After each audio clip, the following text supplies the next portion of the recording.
Bismillahirrahmanirrahim. Assalamualaikum warahmatullahi wabarakatuh. Innal hamdalillah nahmaduhu wa nasta'inuhu wa nastaghfiruh. Wa na'udzu billahi min shururi anfusina wa min sayyiati a'malina. May yahdihillahu fala mudilla lahu ومن يضلله فلا هادي له أشهد أن لا إله إلا الله وحده لا شريك له وأشهد أن محمدا عبده ورسوله لا نبي بعد اللهم صل على محمد وعلى آله وأصحابه أجمعين أما بعد. Jemaah sekalian yang insyaallah dirahmati Allah, kita lanjutkan kembali kajian Tauhid, masih dalam pembicaraan tentang nama Allah Al-Wahhab. Allah subhanahu wa ta'ala Maha Memberi. Jemaah sekalian, pada kajian yang lewat kita sudah pelajari makna daripada Al-Wahhab. Allah subhanahu wa ta'ala yang maha memberi. Bukti daripada pemberian Allah subhanahu wa ta'ala adalah apapun yang Anda lihat saat ini, semua adalah pemberian Allah subhanahu wa ta'ala. Anda melihat anak-anak Anda, itu adalah pemberian Allah. Kemanapun Anda arahkan pandangan Anda melihat pemberian Allah. Anda datang ke RW 18 ini, Anda lihat ada Masjid Multahada, itu pemberian Allah. Anda lihat istri Anda adalah itu pemberian Allah. Anda lihat teman Anda, itu adalah pemberian Allah. Anda lihat di depan ada motor, ada mobil yang parkir, itu adalah pemberian Allah. Anda lihat teman Anda pakai peci, itu adalah pemberian Allah. Semua apa yang Anda lihat, itu adalah pemberian Allah subhanahu wa ta'ala. Dan kita sudah pelajari kemarin bahwa pemberian Allah, ada terkadang yang Allah berikan kepada seseorang lewat fisiknya, dan ada yang Allah berikan adalah lewat hatinya. Ada pemberian Allah yang Allah berikan lewat fisik manusia. Ada pemberian Allah yang Allah berikan lewat hati manusia. Yang Allah berikan lewat fisik manusia, tidak usah terlalu dipikirkan. Dan tidak usah, dan bahkan tidak boleh berlomba-lomba untuk itu. Si anu Allah berikan rumah yang bagus, si anu Allah berikan mobil yang bagus, motor yang bagus, istri yang cantik, dan lain-lain, anak yang bagus, yang cerdas, banyak. Itu adalah pemberian secara fisik. Dan itu adalah sudah merupakan ketentuan Allah. Dan itu semua pemberian-pemberian lewat fisik sudah adil. Tidak ada yang salah. Tidak ada yang salah. Kebahagiaan di atas dunia ini adalah ketika Anda meyakini semua pembagian-pembagian yang Allah berikan, ketentuan-ketentuan yang Allah berikan kepada kita itu adalah pasti baik dan tidak ada yang salah. Jangan pernah berpikir bahwa sesuatu yang kita kehendaki terjadi dalam diri kita itu adalah pasti baik. Kebahagiaan, keselamatan, kebaikan hidup adalah ketika kita benar-benar meyakini semua apa yang Allah tentukan terhadap diri kita itulah merupakan satu kebaikan.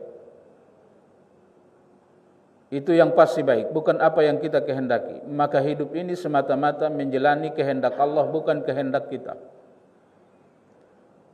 Allah kehendaki Fir'aun seperti itu, modelnya luar biasa, kekuasaannya kaya raya, itu sudah baik. Allah kehendaki Qarun seperti itu sudah baik. Allah kehendaki si anu sehat luar biasa, itu sudah baik. Allah kehendaki kita miskin, kita sakit dan lain-lain, padahal kita adalah orang beriman, orang yang taat, itu sudah baik. Itu sudah baik. Sudah adil, pasti mengandung kebaikan, pasti mengandung hikmah. Itu adalah hal yang wajib diyakini seorang yang beriman. Jemaah sekalian yang insya Allah dirahmati Allah, maka dari itu tidak perlu banyak memikirkan sesuatu yang Allah berikan terhadap secara zahir kepada manusia. Kenapa si anu sukses, si anu gagal, itu sudah adil. Kenapa si anu kaya, si anu miskin, itu sudah adil, itu sudah pasti baik. Apapun aturan yang Allah berikan pada kita, itulah kebaikan. Jemaah sekalian yang insya Allah dirahmati Allah, maka tidak boleh berlomba-lomba sesuatu terhadap sesuatu yang zahir. Yang perlu kita lomba-lombakan adalah sesuatu hal yang terdapat di dalam hati.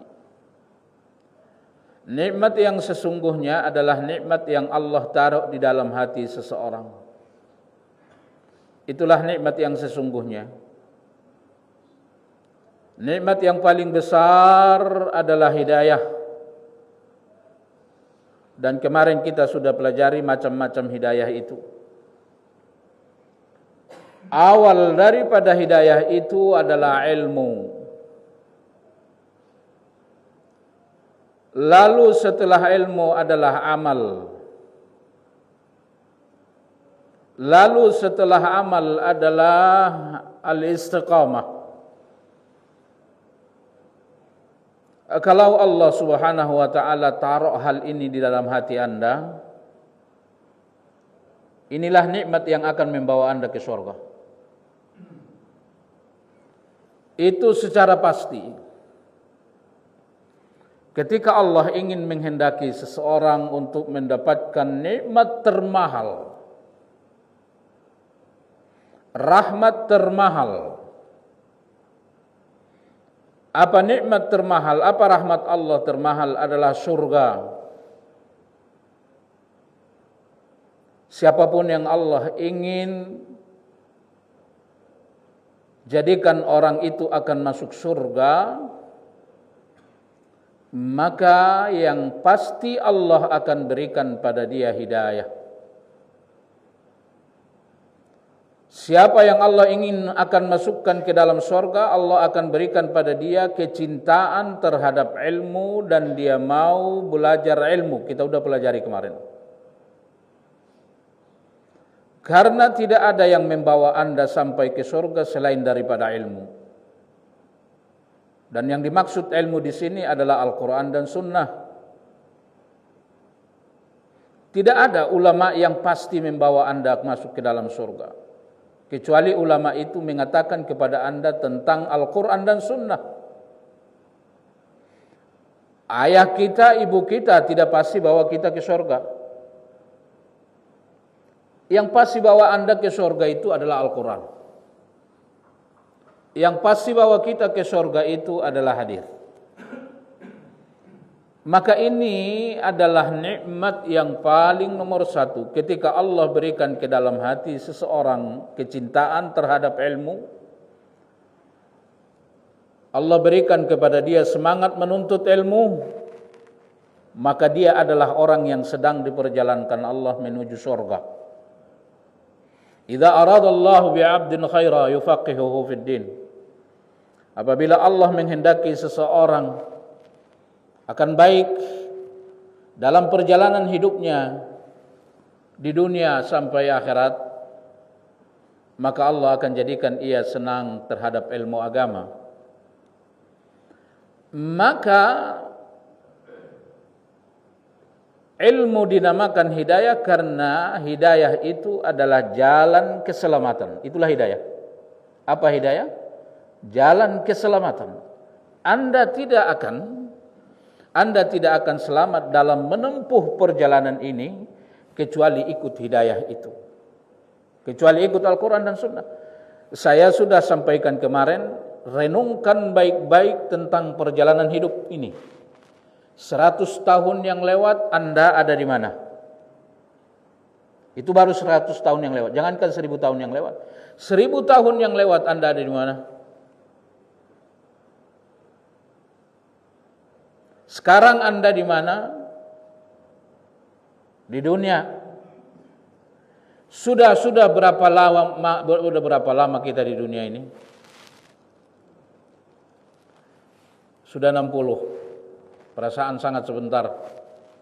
Sisanya nyampe 60 lagi enggak?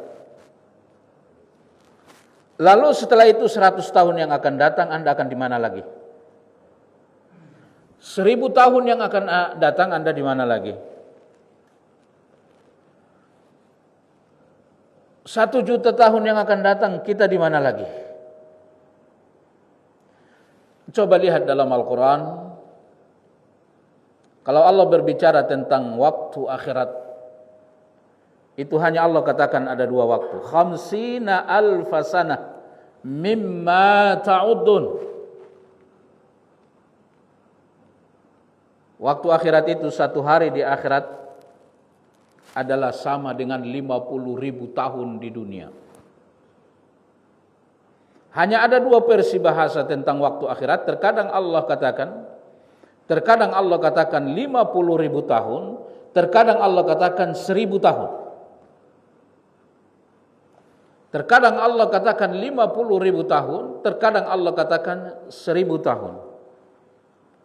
Kesimpulannya adalah waktu akhirat itu sangat lama. 1 hari di akhirat sama dengan 50.000 tahun di dunia. Bandingkan dengan usia kita. Kenapa Allah katakan terkadang 50.000 tahun, terkadang Allah katakan 1000 tahun? Sebagian ulama mengatakan proses akhirat adalah 50.000 tahun. Setiap satu proses adalah 1000 tahun. Maka proses akhirat ada 50 proses. Satu proses adalah 1000 tahun. Maka jumlahnya adalah 50.000 tahun.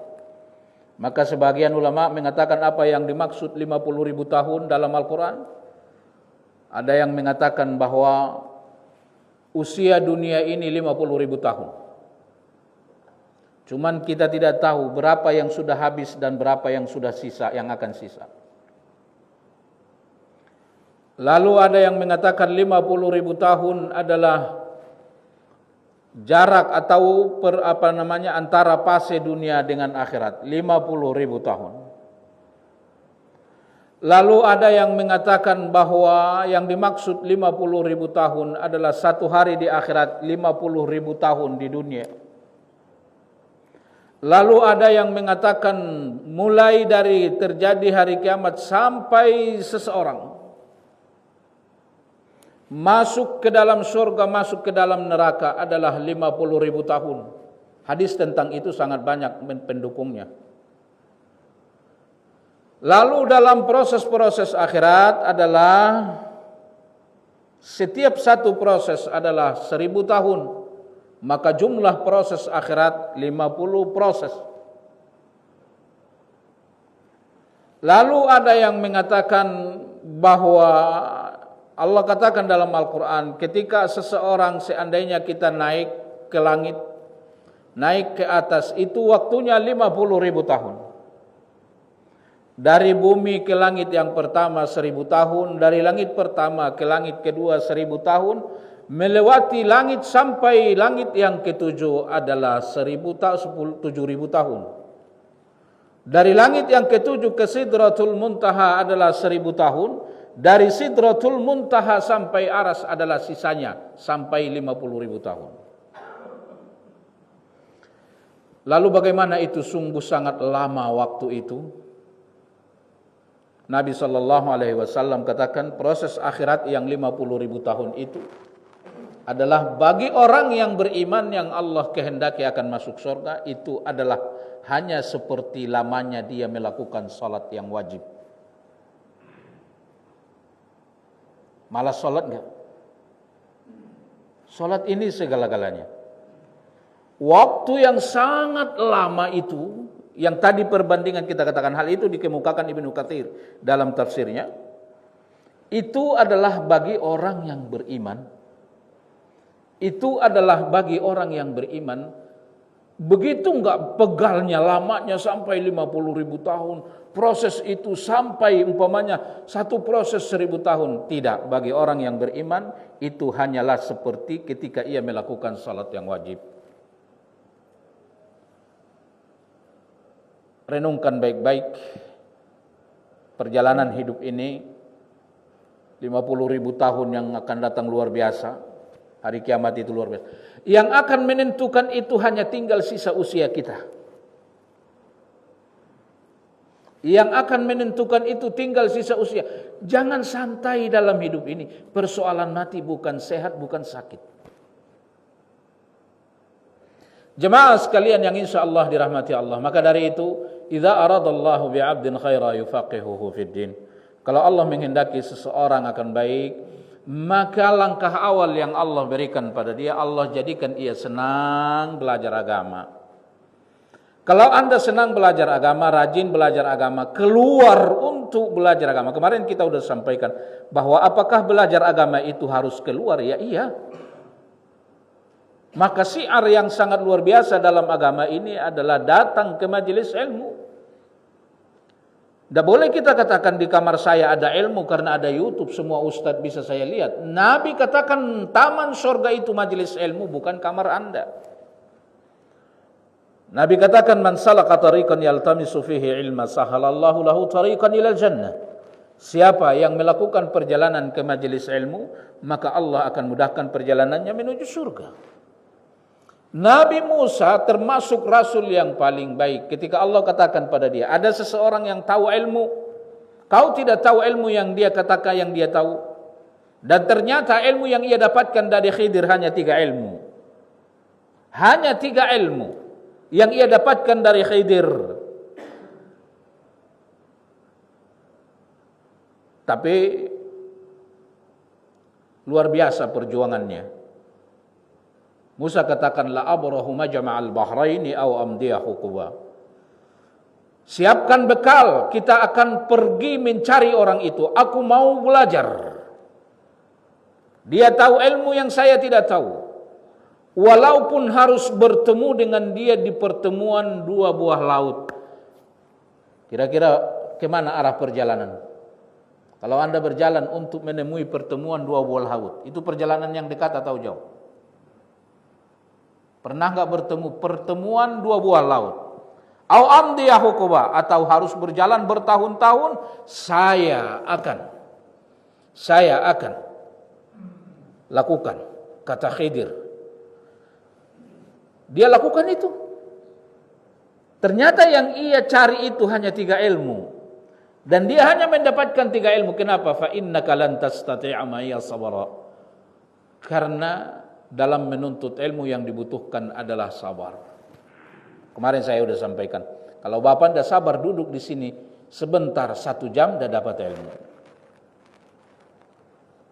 Lalu setan bilang lebih enak pulang ke rumah tidur, AC masih nyala. Jemaah sekalian yang insya Allah dirahmati Allah subhanahu wa ta'ala. Maka dari itu, kalau Allah ingin menjadikan seseorang untuk mendapatkan nikmat termahal, rahmat tertinggi adalah surga, maka yang pertama kali Allah berikan pada dia adalah ilmu. Maka begitu penduduk surga ada di pintu surga. Pertanyaannya, penduduk surga ketika ada di pintu surga, apa yang pertama sekali mereka ingat? Tentang dunia. Yang pertama sekali mereka ingat tentang dunia adalah ilmu dan amal yang Allah berikan. Maka mereka katakan alhamdulillahilladzi hadana lihada wa ma kunna linahtadiya laula an hadana Allah. Segala puji bagi Allah yang telah memberikan kita hidayah. Segala puji bagi Allah yang telah berikan kita ilmu. Lalu Allah berikan pada kita kemampuan mengamalkan ilmu itu. Kalau bukan karena ilmu dan amal, kita tidak ada di surga ini. Kita tidak ada di surga ini. Jemaah sekalian yang insya Allah dirahmati Allah. Maka dari itu kenangan pertama yang teringat di pintu surga, baru di pintu surga adalah ilmu yang Allah berikan. Maka kemarin saya sampaikan, derajat orang yang beriman ini ada 4. Yang selalu Anda minta dalam setiap rakaat Anda. Anda katakan, ihdinas siratal mustaqim. Ya Allah, tolong tunjuki aku jalan yang lurus. Apa jalan yang lurus itu? Al-Quran. Hadis. Itulah jalan yang lurus. Siratul mustaqim Islam, Al-Quran dan hadis. Siratal ladzina an'amta alaihim, jalan yang orang-orang kau beri mereka nikmat. Nikmat sesungguhnya ketika Allah berikan Anda petunjuk. Allah berikan Anda ilmu Al-Quran dan Sunnah, lalu Anda amalkan. Itulah siratul mustaqim. Maka ihdinas siratal mustaqim, apa maknanya? Al-ilmu wal amal. Ghairil maghdubi alaihim, bukan orang yang kau marahi. Apa maksudnya? Al-ilmu bidunil amal. Ilmu tapi tidak amal. Yahudi. Ghairil maghdubi alaihim waladdallin. Waladdallin, orang yang sesat. Al-amal bila ilmu. Nasrani, beramal tapi tidak berilmu. Sehingga mereka katakan Isa anak Tuhan. Jemaah sekalian yang insya Allah dirahmati Allah. Kalau begitu, ya Allah anugerahkanlah kepadaku jalan yang lurus. Jalan orang-orang yang kau beri nikmat. Siapa orang yang diberi nikmat? Minan nabiyyina was-siddiqina was-suhada'i was-salihin. Nah ini. Dari para nabi, para siddiq, para syuhada, para salihin. 4. Minan nabiyyin was-siddiqin was-syuhada wassalihin. Siapa yang paling tinggi? Para nabi. Tidak usah bercita-cita jadi nabi lagi, enggak akan ada nabi lagi. Ini paling tinggi. Kalau dia nabi, pasti dia menjadi siddiq. Kalau dia nabi, pasti dia syuhada. Kalau dia nabi, pasti dia saleh. Peringkat kedua, as-siddiqin. Siapa as-siddiqin? Al-ulama. Ulama. Apakah setiap ulama pasti nabi? Tidak. Tidak ada lagi ulama yang jadi nabi. Tapi ulama warathatul anbiya, iya. Apakah setiap ulama pasti syahid? Iya. Apakah setiap ulama pasti syahid? Iya. Maka mana lebih tinggi peringkat ulama daripada syuhada? Adalah ulama. Maka setiap ulama pasti syahid, setiap ulama pasti saleh, dengan syarat dia ulama yang benar. Peringkat ketiga adalah syuhada, orang yang mati syahid. Apakah setiap syuhada pasti siddiq? Apakah setiap syuhada pasti ulama? Apakah setiap syuhada pasti nabi? Enggak. Tapi setiap syuhada pasti saleh. Dan peringkat berikutnya adalah saleh. Ini peringkat berikutnya. Dan saleh ini adalah 18 peringkat. Peringkat saleh paling rendah, dia mengatakan Allah ilah, tapi dia sedikit amal.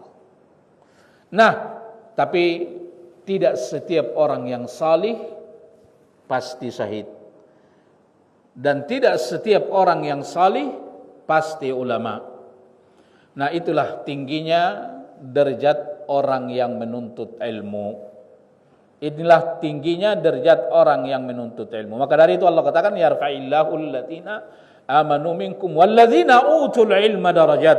Allah angkat derajat orang yang beriman, dan jauh lebih tinggi kedudukannya dari sekedar beriman adalah Allah berikan kepada dia ilmu.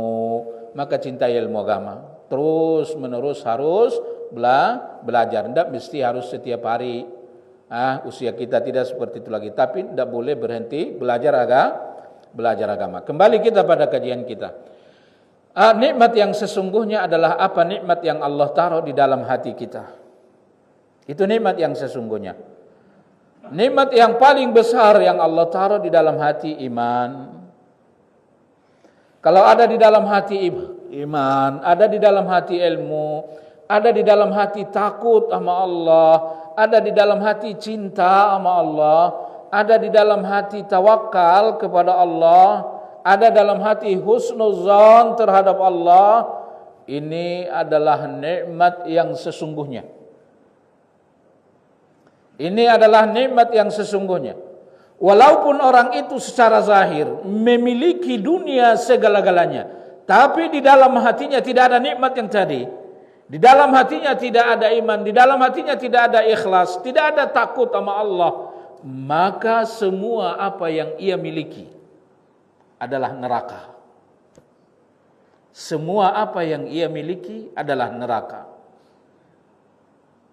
Semua apa yang dimiliki oleh orang-orang kafir adalah sebab dia masuk neraka. Kenapa? Karena di hatinya tidak ada iman. Dia bersedekah, iya, tidak membuat dia selamat dari neraka masuk ke dalam surga. Karena ia lakukan itu bukan karena iman. Dia lakukan itu karena dunia, maka Allah balas di dunia saja. Maka tadi saya katakan, walaupun Anda lihat orang-orang kafir itu memiliki segala-galanya, kalau di dalam hatinya tidak ada iman, lalu kita orang mengatakan Allah adalah ilah, kita susah, kita sakit, nah semua ketentuan itu sudah adil. Karena keselamatan yang sesungguhnya adalah apa yang ada di dalam hati. Maka bersyukurlah. Allah jadikan kita orang yang beriman, Allah jadikan kita orang yang mau belajar agama, Allah jadikan kita orang yang takut sama Allah, orang yang ikhlas dan lain-lain. Itulah nikmat yang sesungguhnya. Nikmat yang sesungguhnya apa yang Allah taruh di dalam hati manusia. Ketika Allah taruh di dalam hati manusia iman dan lain-lain, maka semua dunia yang ia miliki adalah sebab dia masuk surga. Tapi kalau tidak ada iman di dalam hatinya, maka semua apa yang dia miliki adalah sebab dia masuk neraka. Jemaah sekalian yang insya Allah dirahmati Allah. Maka dari itu, hal yang paling penting untuk terus kita jaga adalah hati, bukan penampilan. Secara penampilan beribadah pun kalau hati tidak baik, tidak bagus. Dia sholat tapi dia tidak lakukan itu berdasarkan iman, tidak lakukan itu ikhlas. Munafik pun sholat.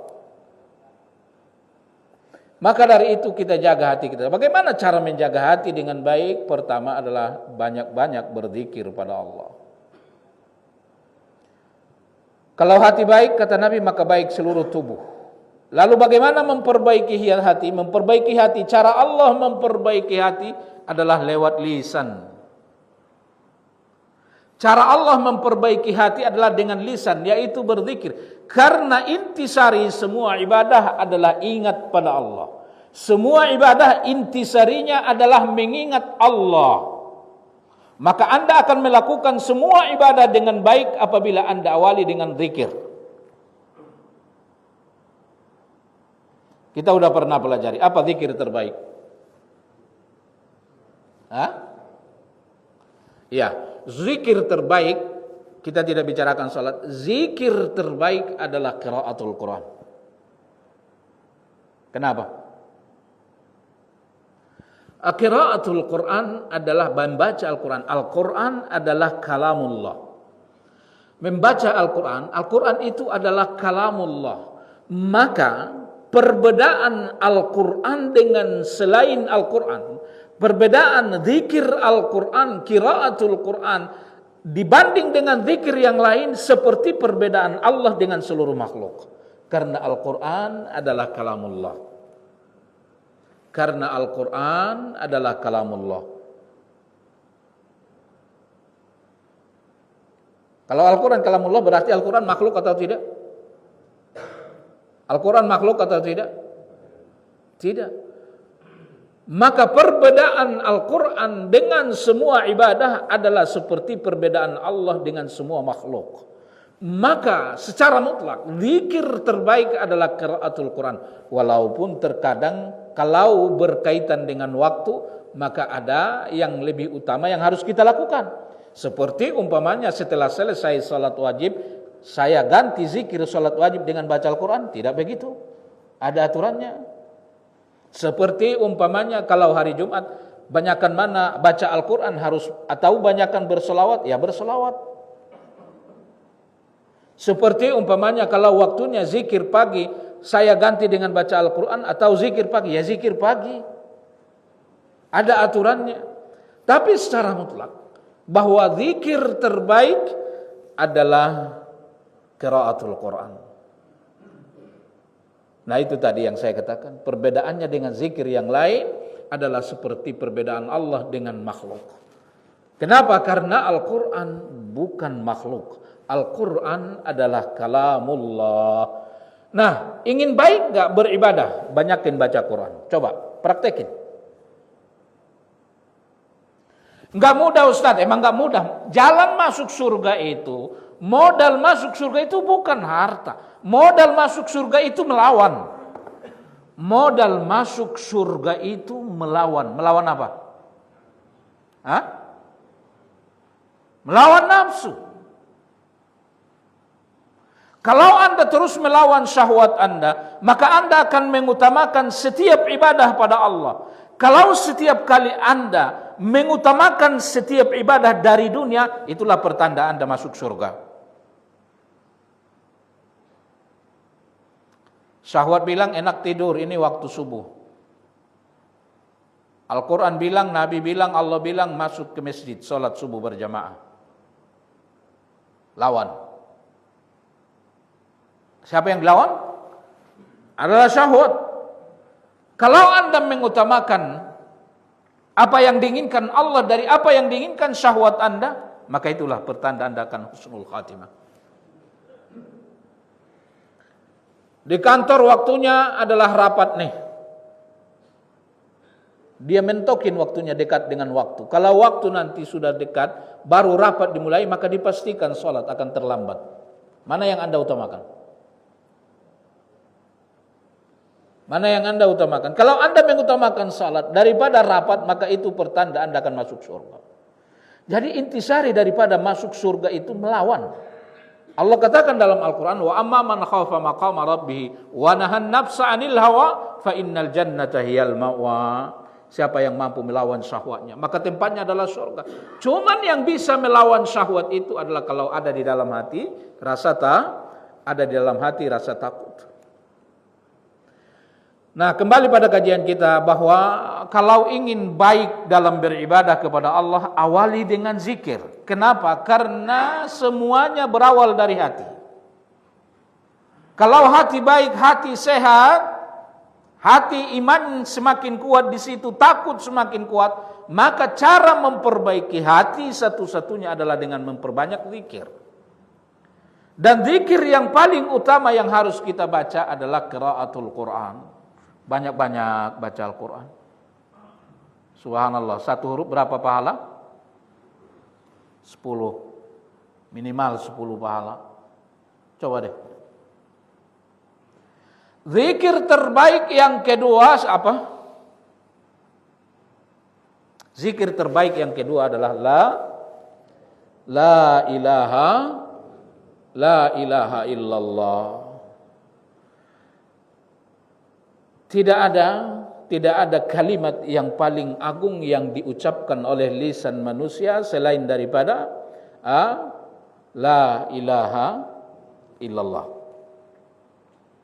Tidak ada.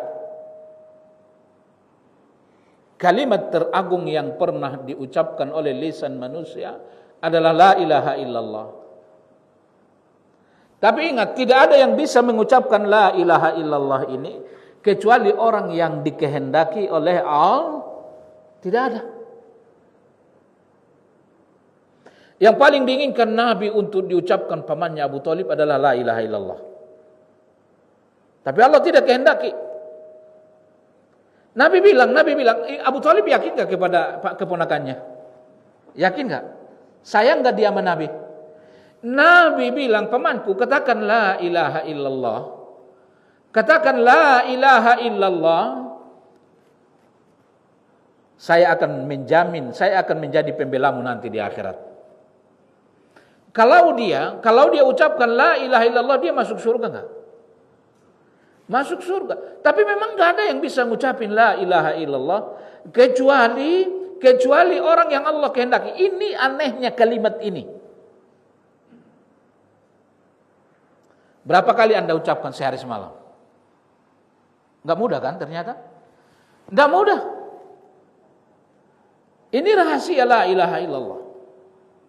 Enggak ada yang bisa mengucapkan kalimat la ilaha illallah selain orang yang Allah kehendaki masuk surga.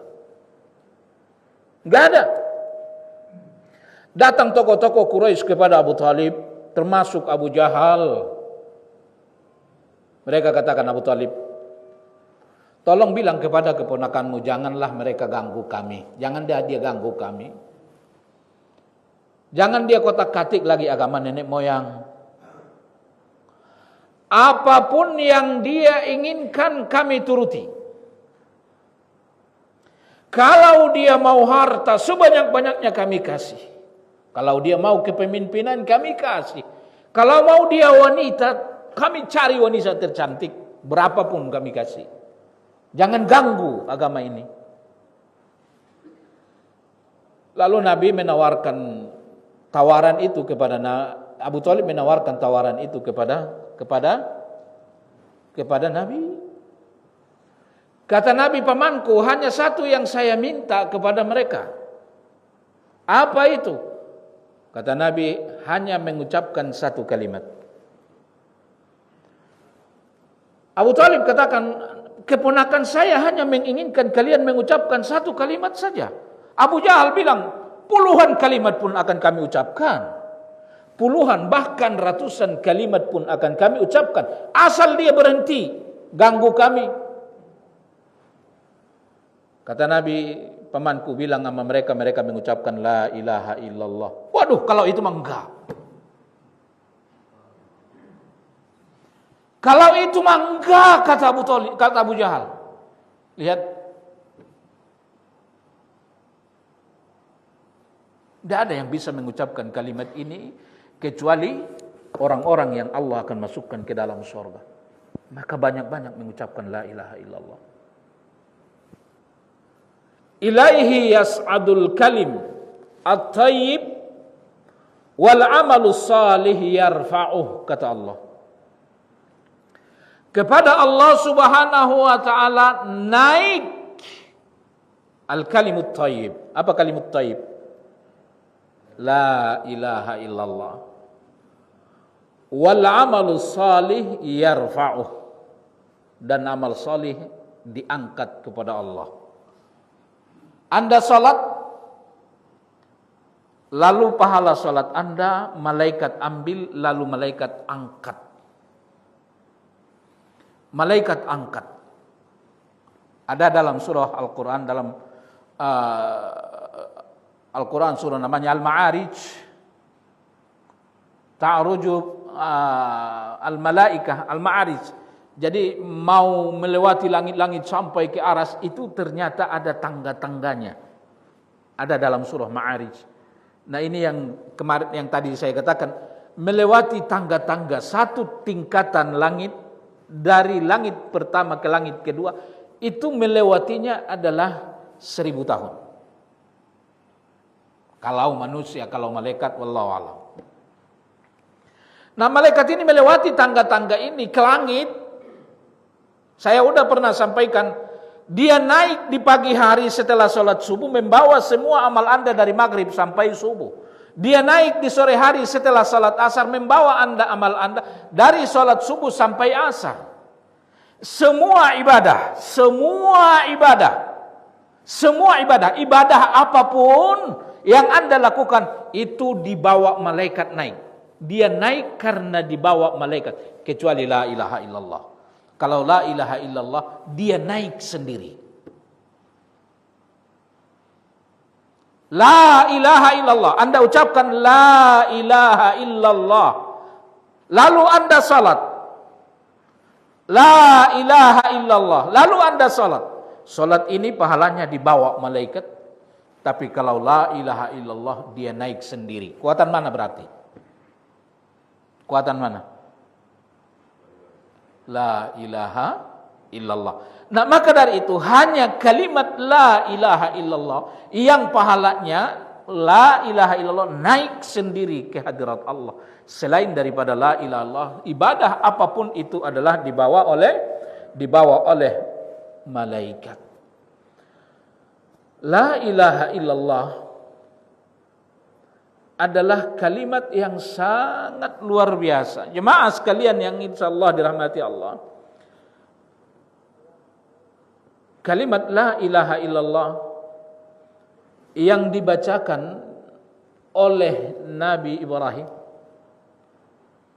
sehingga api yang mematikan menjadi penyelamat. Benar?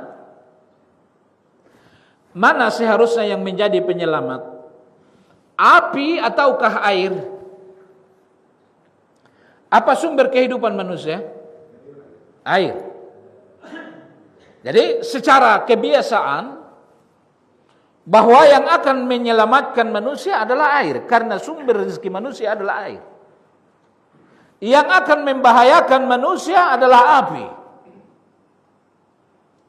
Yang akan membahayakan manusia adalah api. Tapi lihat, tidak begitu halnya. Ketika Ibrahim masuk ke dalam api ini dengan mengucapkan la ilaha illallah, api jadi penyelamat atau tidak? Api jadi penyelamat atau tidak?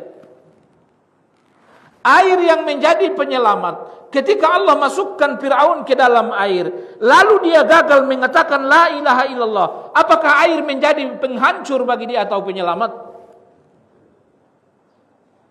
Seandainya Fir'aun mengatakan la ilaha illallah, walaupun akhirnya dia katakan, tapi Allah katakan terlambat sudah, karena ruh sudah di kerongkongan. Lihat, apakah dia selamat? Dia tidak selamat. Dia tidak selamat. Seandainya Fir'aun tenggelam di lautan itu, dia diizinkan Allah mengucapkan la ilaha illallah, dia selamat.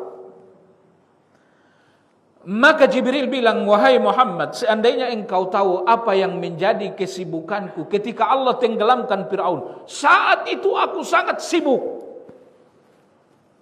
Apa kesibukanmu wahai Jibril? Kata Nabi, aku sibuk menyumpal mulutnya Fir'aun dengan lumpur laut. Karena aku khawatir dia mengatakan la ilaha illallah. Kalau dia katakan la ilaha illallah, maka dia akan pasti selamat dan dia masuk surga. Karena tidak ada manusia yang paling aku benci selain dari Fir'aun. Setelah dia mengatakan ana rabbukumul a'la. Jibril sumpal mulutnya, Allah tidak izinkan dia mengatakan la ilaha illallah kecuali dalam sakarat. Begitu dia mengucapkan dalam sakarat, Allah katakan terlambat, selama ini hanya ini yang dituntut engkau ucapkan, tapi engkau tidak mau mengucapkan. Lihat, lautan yang seharusnya jadi sumber kehidupan manusia menjadi malapetaka bagi Fir'aun yang gagal mengatakan la ilaha illallah.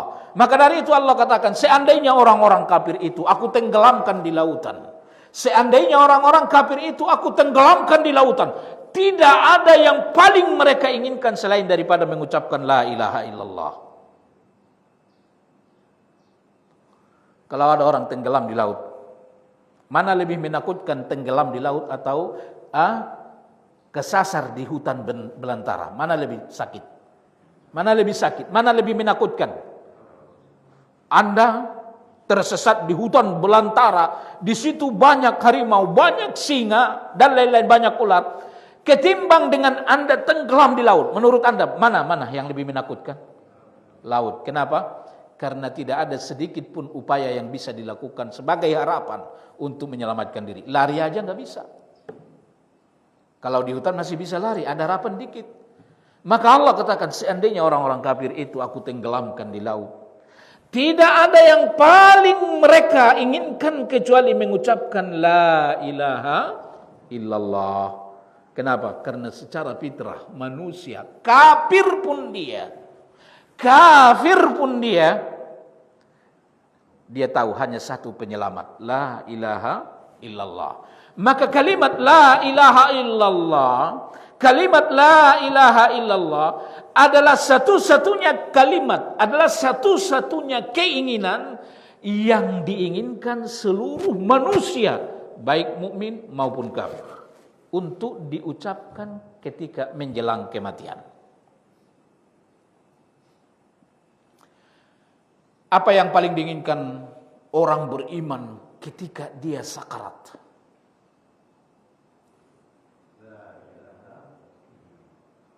Maka kemarin saya ajarkan, jangan pernah berhenti, nanti kita akan pelajari lagi. Berdoa, Rabbana la tuzigh qulubana ba'da idh hadaitana wa hab lana min ladunka rahmah. Ya Allah, jangan lagi palingkan, jangan lagi ambil hidayah yang kau berikan ke hatiku setelah yang kau berikan. Jangan lagi ambil hidayah itu ya Allah. Orang kalau mau masuk ke dunia ini, dia ingin menjadi muslim, dia ingin menjadi orang beriman, dia ingin bahagia, dia selamat. Jalannya adalah la ilaha illallah. Perjalanan di dunia ini adalah langkah awal la ilaha illallah. Kalau anda keluar dari dunia, berarti anda memasuki perjalanan akhirat yang tidak ada akhir. Dan anda akan selamat ketika anda memulai perjalanan akhirat ini, anda mengakhiri perjalanan dunia dengan la ilaha illallah. Benar? Nah, maka dari itu semua manusia baik mukmin maupun kafir, ketika kematian adalah sudah diyakini sakrat, tidak ada yang paling mereka inginkan selain daripada la ilaha illallah. Ini dambaan setiap mukmin. Karena Nabi bilang, "Man kana fi akhiri kalami la ilaha illallah dakhala al-jannah." Apakah la ilaha illallah diinginkan oleh orang kafir ketika dia hendak mati? Jangankan orang kafir, Firaun juga pingin. Firaun juga pingin la ilaha illallah. Itulah mahalnya kalimat la ilaha illallah. Maka dari itu, lihat dalam Al-Quran, wasiat terbesar Allah katakan, la tamutunna illa wa antum muslimun. Jangan sampai kalian mati kecuali kalian orang Islam. Jangan sampai kalian mati kecuali orang yang meyakini dan mengucapkan la ilaha illallah.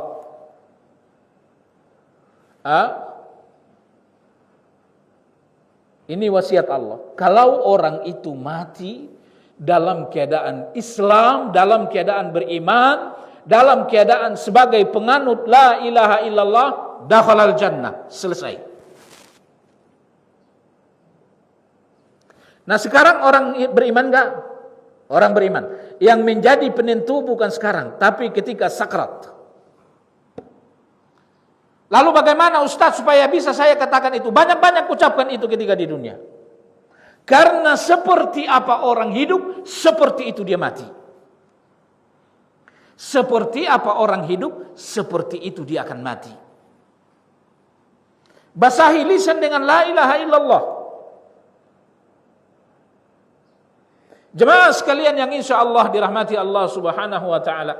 Lihat, semua orang beriman, semua orang kafir, yang mereka inginkan ketika kondisi paling berat terjadi di dunia, akhir daripada dunia, awal daripada akhirat, semua, baik orang beriman maupun orang kafir, yang mereka inginkan adalah kalimat la ilaha illallah.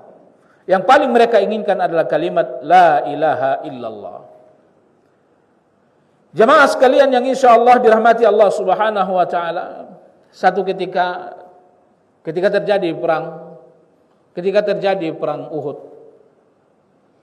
ada seseorang datang kepada Rasulullah, yang tadinya dia adalah masih kafir, orang Yahudi. Dia katakan, ya Rasulullah, aku ingin masuk Islam. Ini di tengah-tengah peperangan Uhud. Tadinya dia datang dari Mekah karena ingin menyaksikan bagaimana orang kafir balas dendam terhadap perang Badar. Tapi ketika terjadi perang Uhud, Allah masukkan hidayah ke dalam hatinya. Lalu dia berkata, ya Rasulullah, aku ingin masuk Islam. Mana yang harus aku lakukan ya Rasulullah? Aku mengucapkan 2 kalimat syahadat dulu ataukah aku berperang dulu? Ini lagi berperang. Mana yang harus saya ucapkan dulu? Mana yang harus saya lakukan dulu ya Rasulullah? Aku berperang dulu, setelah selesai berperang baru aku syahadat? Ataukah aku syahadat dulu baru aku berperang? Kata Nabi, tidak ada manfaatnya bagimu perang ini walaupun kau mati kalau kau tidak awali dengan syahadat la ilaha illallah. Tidak ada. Maka orang itu mengatakan asyhadu an la ilaha illallah wa asyhadu anna Muhammadar Rasulullah. Lalu dia maju ke medan pertempuran, dia pun mati. Lalu diceritakan kepada Nabi bahwa orang tadi telah wafat. Lalu Nabi SAW tersenyum. Kata Nabi, lihat, sedikit sekali amalnya. Baru saja dia mengucapkan la ilaha illallah. Tapi kalau kamu lihat apa yang aku lihat, bagaimana banyaknya sekarang bidadari yang antri menunggu dia di surga. Itu la ilaha illallah. Usamah bin Zaid ketika terjadi peperangan, lalu dia bertemu dengan musuh. Dengan tidak disengaja dia bertemu dengan musuh. Dia ambil goloknya, diambil pedangnya. Lalu musuh ini mengucapkan la ilaha illallah. Usamah potong lehernya. Nabi tahu, lalu Nabi memanggil Usamah. Nabi marah. Wahai Usamah, kenapa engkau bunuh dia padahal dia sudah mengutakan la ilaha illallah? Kata Usamah, ya Rasulullah, dia ucapkan la ilaha illallah itu agar supaya nyawanya selamat. Usamah, kenapa engkau berani membunuhnya padahal dia sudah katakan la ilaha illallah? Ya Rasulullah, dia ucapkan karena cari selamat. Usamah, kenapa kau bunuh dia padahal dia sudah ucapkan la ilaha illallah? Ya Rasulullah, dia cari selamat. Kalau bukan karena melihat pedangku, dia tidak ucapkan la ilaha illallah. Usamah, apakah engkau sudah belah dadanya bahwa kau tahu dia ucapkan itu karena takut sama pedangmu? Begitu selesai berperang, langsung Nabi bergegas menuju keluarganya untuk membayar diat dan meminta maaf. Lihat bagaimana mahalnya kalimat la ilaha illallah. Jemaah sekalian yang insyaallah dirahmati Allah. Maka dari itu zikir yang paling afdal secara mutlak adalah banyak-banyak membaca Al-Quran. Lalu setelah itu zikir yang paling afdal adalah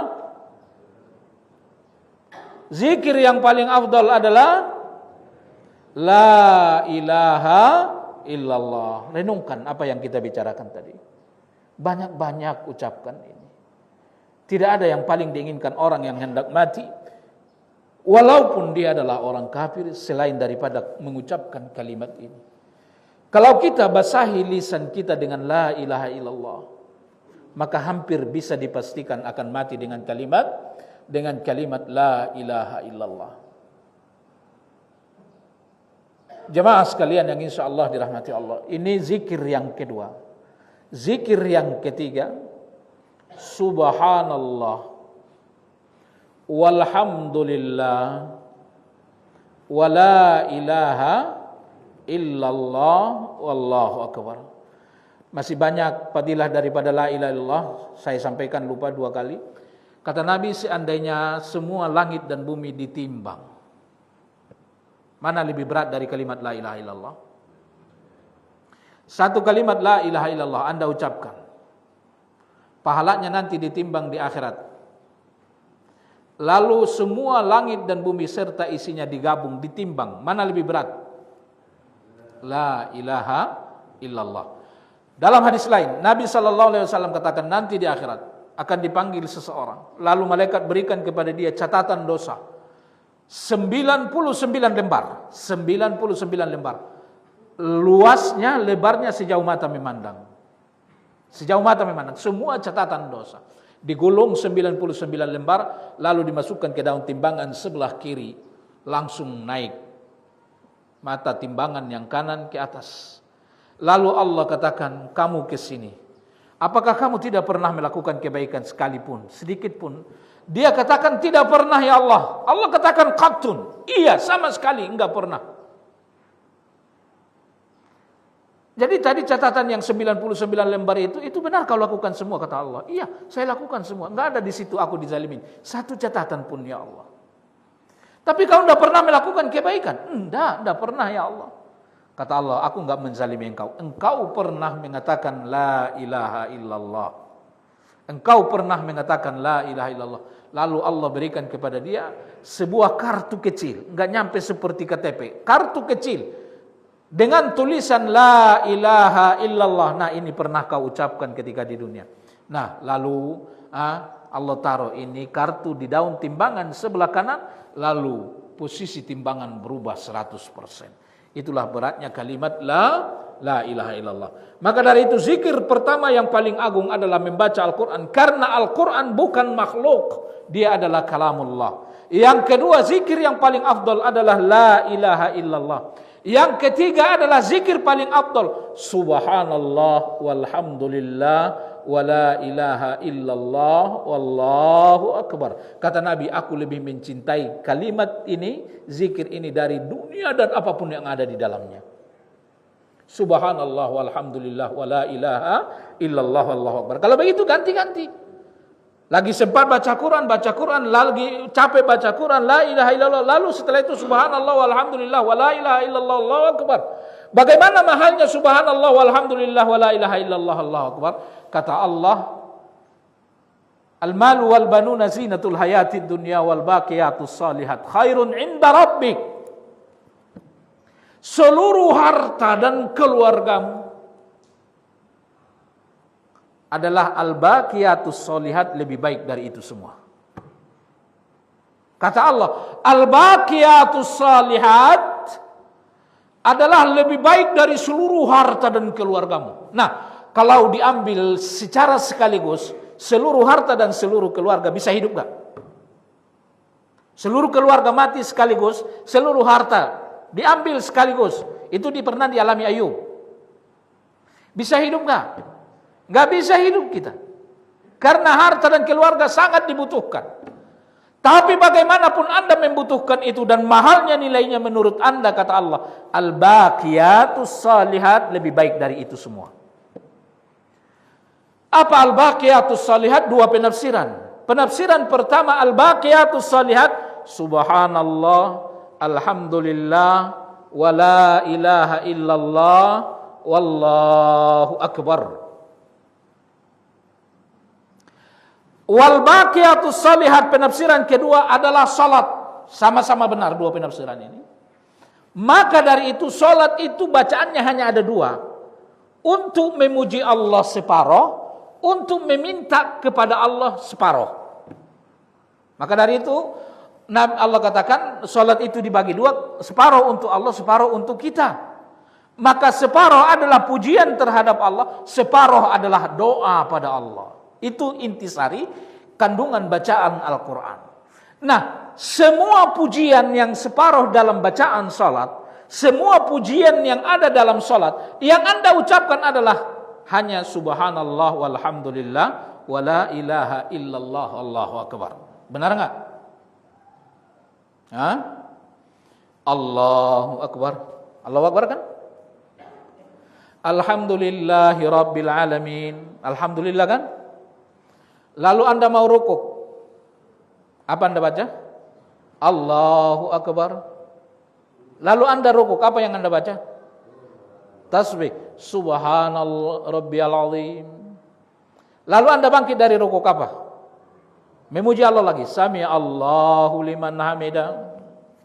Anda sujud, apa lagi? Allahu akbar. Lalu apa Anda baca ketika sujud? Subhana. Lalu Anda tahiyat, apa yang Anda baca? La ilaha asyhadu an la ilaha illallah. Separuh bacaan salat itu pujian untuk Allah, separuh doa untuk kita. Pujian kepada Allah yang ada dalam salat itu semua adalah subhanallah walhamdulillah wa la ilaha illallah wallahu akbar. Makna daripada kata-kata ini ketika Anda salat, Allahu akbar. Kata-kata yang Anda ucapkan Allahu Akbar. Sekarang tidak salat, ya kan? Sekarang lagi tidak salat. Allahu Akbar, Anda ucapkan. Berpahala enggak? Berpahala. Tapi kalau Anda lagi salat, Allahu Akbar. Pahalanya beda nggak dengan di luar sholat? Apa bedanya? Kalimat Allahu Akbar yang Anda ucapkan ketika salat itu nilainya jauh lebih mahal dari semua harta dan keluargamu. Maka kalimat per kalimat dalam salat yang Anda ucapkan, satu kalimat dalam salat yang Anda ucapkan itu lebih mahal dari seluruh harta dan keluarga. Maka Allah katakan wal baqiyatus shalihat khairun 'inda rabbik. Semua harta dan keluargamu adalah la ilaha subhanallah walhamdulillah wa la ilaha illallah wallahu akbar. Salat itu lebih baik dari itu semua. Nah, jadi satu kalimat yang Anda ucapkan dalam salat itu lebih baik, daripada seluruh harta dan keluarga. Masih apakah? Masih berani enggak lalai salat hanya karena seluruh harta dan keluarga? Sementara satu kalimat yang Anda ucapkan dalam salat adalah lebih baik dari harta dan keluarga Anda. Masih berani telat salat, masih berani ninggalin salat. Maka dari itu ibadah terbaik adalah salat. Maka dari itu zikir terbaik adalah salat. Maka dari itu syukur terbaik adalah salat. Maka dari itu Nabi katakan, la tada'anna dubura kulli salat. Jangan kau sampai berdoa di akhir salatmu lupa. Jangan lupa berdoa di akhir salatmu. Allahumma a'inni ala dzikrika wa syukrika wa husni ibadatik. Ya Allah, bantu aku agar supaya aku bisa terus-menerus berzikir. Berzikir sangat sulit kecuali yang dibantu Allah. Syukur sangat sulit kecuali orang yang dibantu Allah. Memperbaiki ibadah sangat sulit kecuali orang yang dibantu Allah. Tapi kenapa doa ini harus dibaca di akhir salat? Karena zikir terbaik adalah salat, syukur terbaik adalah salat, ibadah terbaik adalah salat. Kadar itu, kalau ingin orang baik mampu beribadah dengan baik, terus menerus berzikir, lalu jaga salat dengan baik, maka semua ibadah Anda akan baik. Mudah-mudahan ada manfaat. Kita lanjutkan pada kajian berikutnya. Ada pertanyaan, silakan. Ayo. Waalaikumsalam.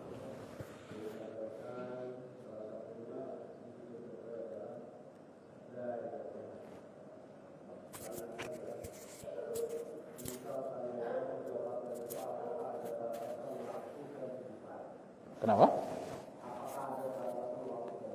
Iya. La ilaha illallah diucapkan ada gak batasan waktu dan tempat? Terkadang ada batasan waktu. Ada batasan jumlah. Seperti umpamanya ketika selesai salat. Ini perlu. Setelah selesai salat subuh dan salat maghrib.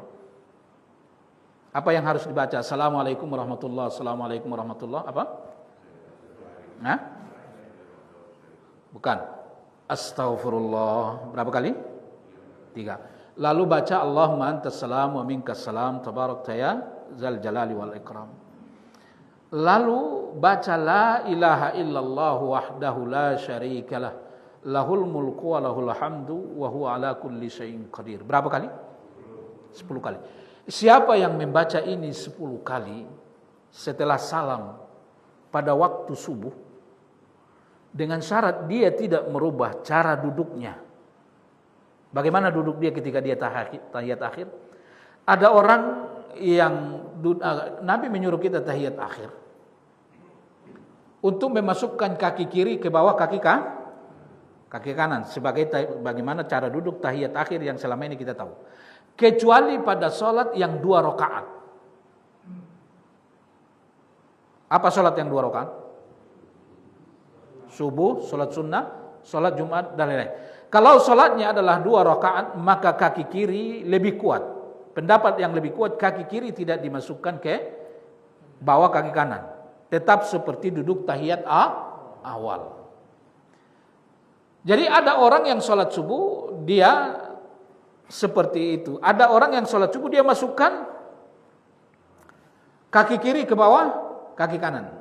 Terlepas dari itu, siapa orang yang mengatakan yang setelah selesai sholat subuh, Assalamualaikum warahmatullahi wabarakatuh, Assalamualaikum warahmatullahi wabarakatuh, lalu dia tidak merubah posisi duduk dia.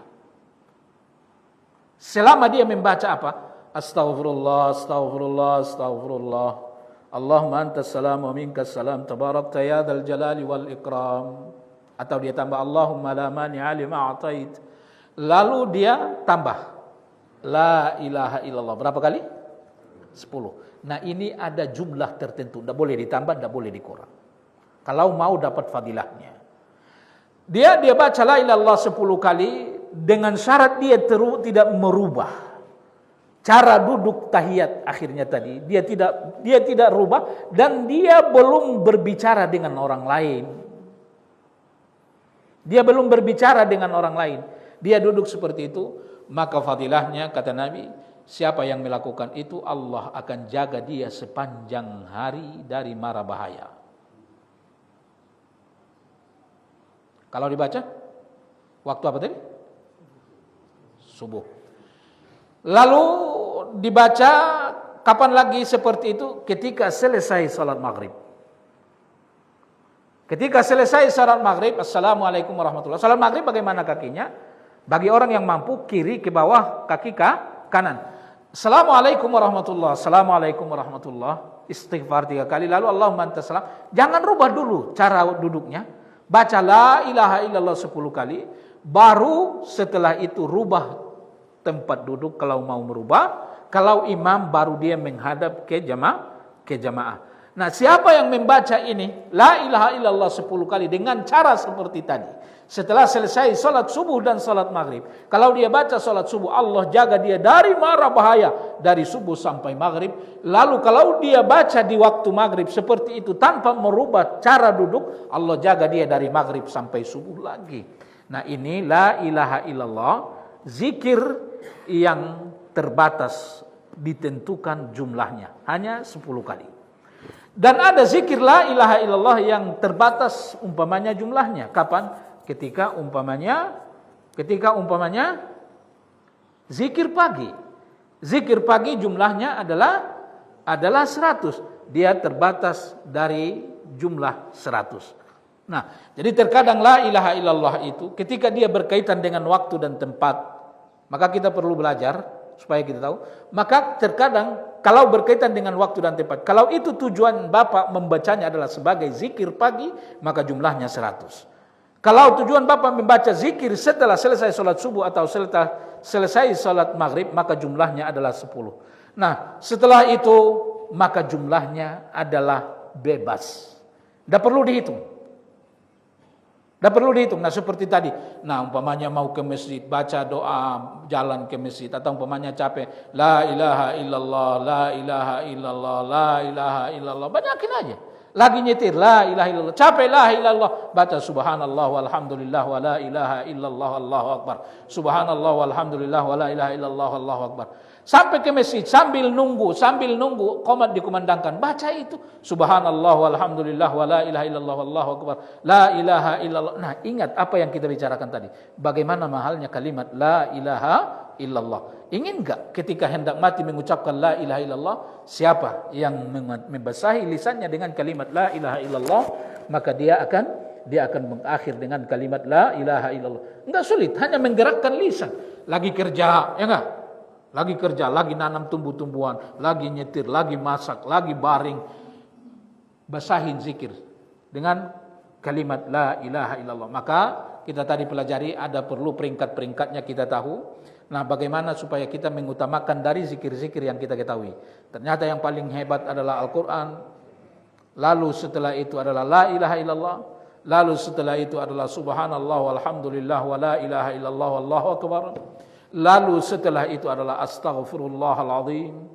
Nanti kita bicarakan astaghfirullah bagaimana luar biasa. Satu-satunya penyelamat dunia ini saat ini adalah istighfar. Satu-satunya penyelamat saat ini adalah istighfar. Semua umat yang dahulu, sebagian besar mereka, Allah hancurkan secara total. Habis semua. Hanya karena tidak mengucapkan istighfar. Maka ketika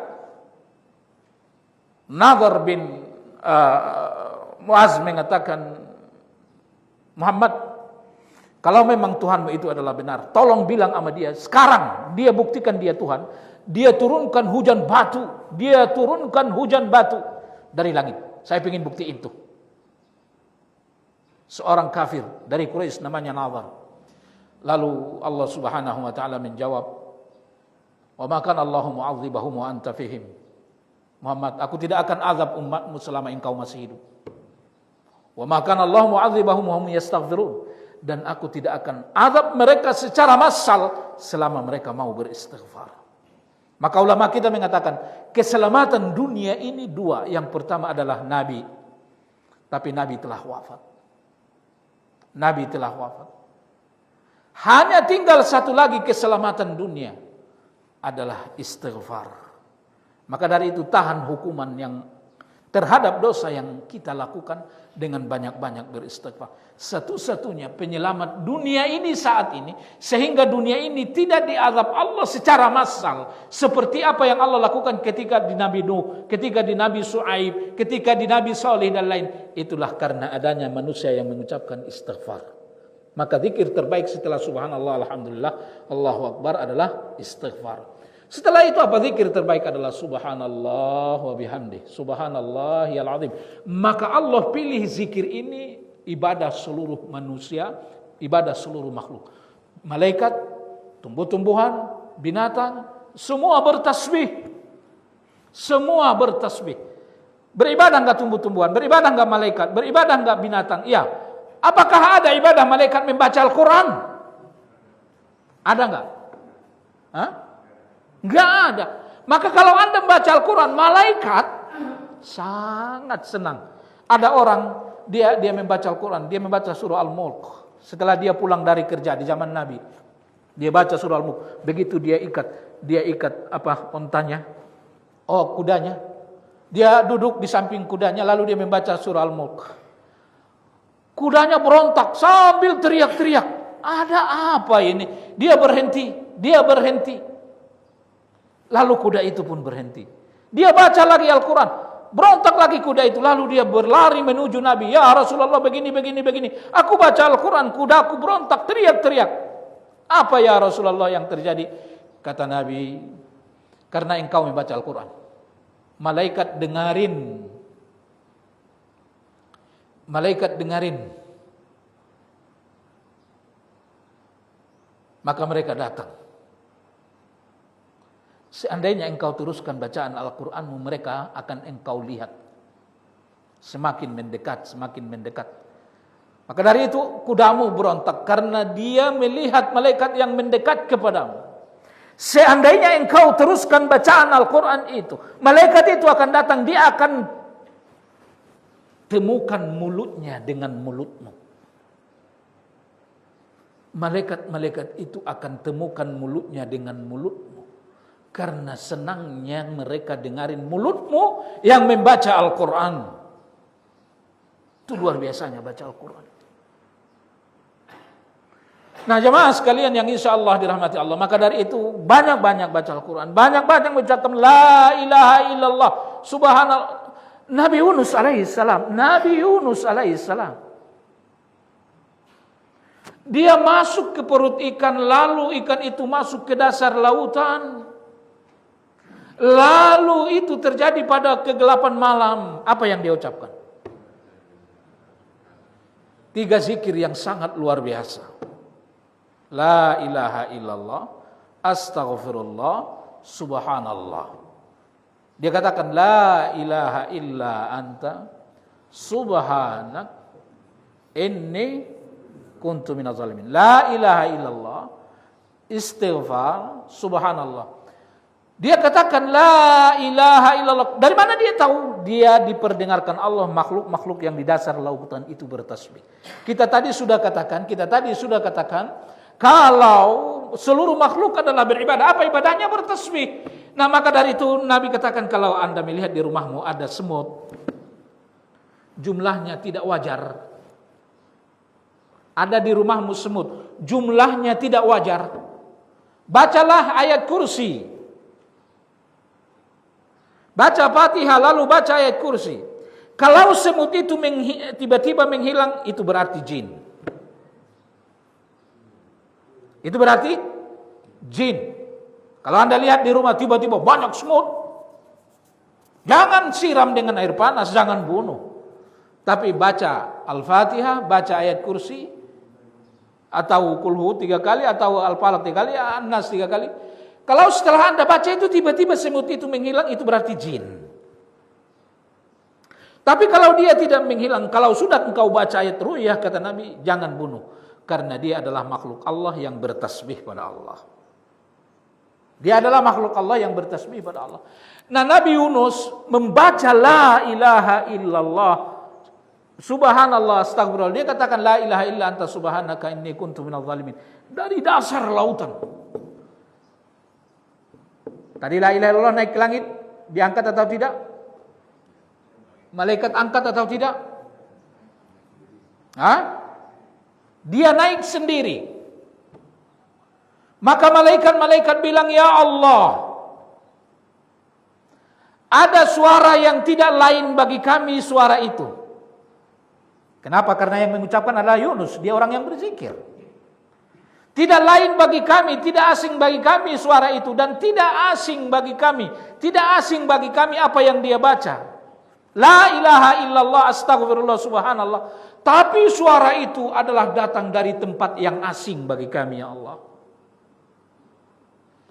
Suara itu datang dari tempat yang asing bagi kami. Kami tidak kenal. Dari suatu tempat yang sangat terpencil. Karena datangnya dari dasar lautan. La ilaha illallah. Naik, menembus langit. Menuju Allah subhanahu wa ta'ala. Sampai malaikat mendengarkannya. Ya Allah, selamatkan dia. Kata Allah, ia adalah hambaku. Dia adalah hambaku. Apa hikmahnya Nabi Yunus ucapkan itu di dasar lautan? Karena ini awal pertama sekali ibadah. Yang namanya zikir la ilaha illallah, subhanallah, astaghfirullah. 3 zikir yang sangat afdal. Pertama sekali dikumandangkan dan diucapkan di tempat yang sangat asing, di perut ikan di dasar laut. Coba, di perut ikan di dasar laut. Allah kehendaki bahwa zikir yang afdol yang 3 ini harus dibaca. Sehingga Allah kehendaki Yunus harus ditelan ikan. Tapi Allah ingin buktikan bahwa ketika ini zikir yang sangat afdol diucapkan, walaupun di perut ikan di dasar laut, ini zikir menembus langit. Sampai malaikat mendengarkannya. Ini adalah suara yang aneh, tapi apa yang dia bacakan tidak aneh. Datangnya dari tempat yang aneh, ya Allah. Itu adalah hambaku yang berzikir padaku di perut ikan di dasar laut. Kata malaikat, ya Allah, tolonglah selamatkan dia, ya Allah. Lalu Allah katakan kepada ikan yang menelannya, udah buang dia, selamatkan dia, antar dia ke pantai. Waduh, Anda kalau tahu ceritanya luar biasa. Dia ikan itu memuntahkannya. Ikan itu memuntahkannya. Dia sudah terluka, semua kulitnya hancur, tapi dagingnya tidak ada yang hilang. Kata Allah, wahai ikan, telan dia, tapi jangan kau rusak dagingnya. Lalu dia dimuntahkan ikan, lalu dia ada di pantai. Kira-kira siapa yang nyelamatin dia? Ini kulit udah kelupas semua, tinggal daging. Allah subhanahu wa ta'ala tumbuhkan pohon labu. Maka labu banyak obat, adalah banyak labu obat banyak penyakit. Maka Nabi sangat senang memakan labu. Allah tumbuhkan pohon labu, lalu langsung tumbuh besar dan berbuah. Nah, inilah makanan Yunus. Lalu Allah kirim setiap pagi dan sore seekor rusa untuk memberikan susunya kepada Yunus. Lalu Yunus pun sehat dan dia kembali ke kaumnya. Lalu setelah dia ingin kembali di tengah jalan, seorang penggembala mengatakan, pertama sekali bertemu dengan dia adalah seorang penggembala. Yunus mengatakan, bagaimana kaumku? Karena dia marah sama kaumnya, tidak menerima dakwanya, dia tinggalkan. Bagaimana kaumku? Mereka sekarang kangen sama nabi mereka. Siapa nabi mereka? Yunus. Saya Yunus. Oh bukan, Yunus itu telah dimakan ikan, kata penggembala. Tidak, saya diselamatkan Allah karena kalimat la ilaha illallah, subhanallah, astaghfirullah. Saya diselamatkan Allah Lalu dia pun kembali sementara kaumnya telah diancam Allah dengan awan yang sangat gelap di atas mereka. Mereka takut luar biasa, petir yang sangat luar biasa. Sebentar lagi azab datang. Begitu mereka tahu Yunus datang. Benar enggak sih? Iya, saya melihat, kata penggembala. Lalu mereka menyambut Yunus dan mereka semua mengatakan la ilaha illallah. Maka semua umat, hampir semua umat dahulu adalah dihancurkan secara massal karena tidak mau mengucapkan la ilaha illallah. Lalu pertanyaannya, adakah umat yang hampir dihancurkan secara massal tapi tidak jadi dihancurkan 100% mereka selamat? Ya, adalah umat Nabi Yunus 100%. Semua diselamatkan, enggak jadi datang azab secara massal karena semua mereka mengatakan la ilaha illallah. Nabi mereka selamat karena la ilaha illallah, umatnya selamat semua adalah karena la ilaha illallah. Jangan main-main dengan kalimat la ilaha illallah, ya. Kita tutup dengan kafarah majelis. Subhanakallahumma bihamdik asyhadu an la ilaha illa anta astaghfiruka wa atubu ilaik. Assalamualaikum warahmatullahi wabarakatuh.